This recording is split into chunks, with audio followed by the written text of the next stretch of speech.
Hoje eu quero falar a respeito do efeito borboleta. E eu não tô nem falando daquele que faz parte da teoria do caos e tal, não. Não, tô falando do filme.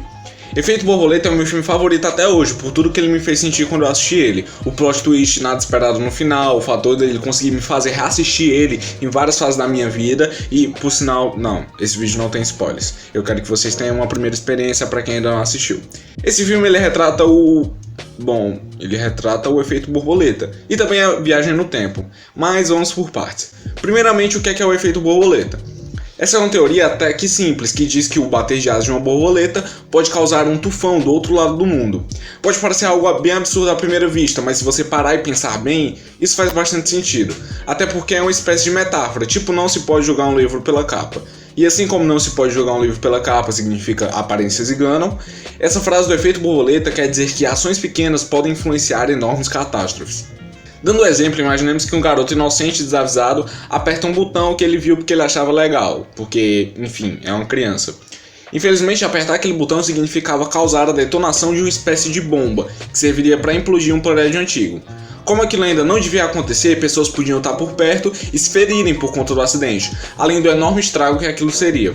Tudo isso porque alguém não estava vigiando a criança ou não avisou a ela que ela não deveria fazer aquilo, e alguma dessas pequenas ações teria impedido o ferimento de diversas pessoas. E é assim que funciona o efeito borboleta. Mas como eu disse, o filme também fala de viagem no tempo, mas de uma forma diferente do que é retratado em, por exemplo, Vingadores Ultimato ou então Doctor Who, onde existe a possibilidade de uma pessoa encontrar com ela mesma no passado e causar algum problema.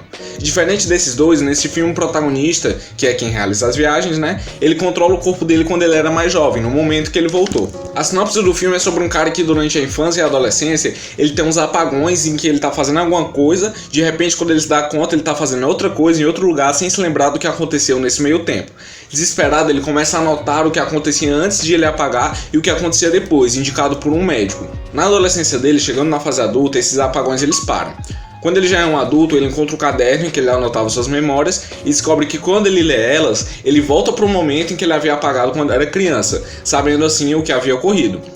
Quando ele tenta mais, ele também descobre que ele pode alterar algumas coisas quando ele volta no tempo, e é aí que entra o efeito borboleta, porque as consequências das ações dele são incríveis.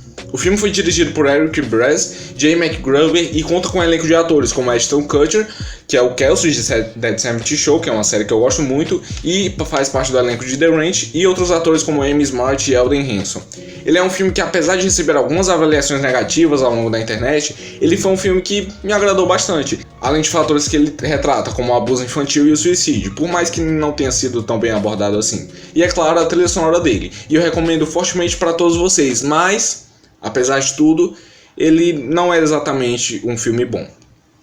A partir de agora vocês estão ouvindo algo que vem de alguém que acabou de reassistir ao filme.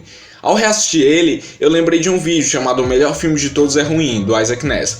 Em determinado momento desse vídeo ele fala que existe um filme cópia de uma obra de arte que é simplesmente horrível, mas não pra ele. Porque às vezes o que vai definir se o filme é bom ou não vem do significado emocional que ele tem pra você. E ao reassistir esse filme eu percebi algumas falhas no roteiro, na atuação, e como ele é uma ideia muito boa que talvez não tenha sido tão bem executado assim. Mas foi incrível. Eu fiquei triste, feliz, com raiva, me emocionei com o final, tudo tão intenso quanto da primeira vez. Talvez seja porque esse foi um dos filmes que meu pai me recomendou quando eu era mais novo, e tudo que ele me recomendava eu achava muito incrível. Talvez seja porque foi um dos primeiros filmes que eu vi que falava de algo do gênero, mas continua sendo uma experiência incrível, e eu continuo amando. Eu amo o efeito borboleta. Eu fiz esse vídeo depois de assistir um vídeo do AirPod, que vocês talvez tenham reparado pela hashtag no título do vídeo. Eu tava com um pouco de medo de escrever muita merda na hora da roteirização, mas não vai me matar a tentar. Enfim, muito obrigado pela iniciativa, AirPod. Em suma, eu acho que é isso. Até o próximo vídeo e tchau.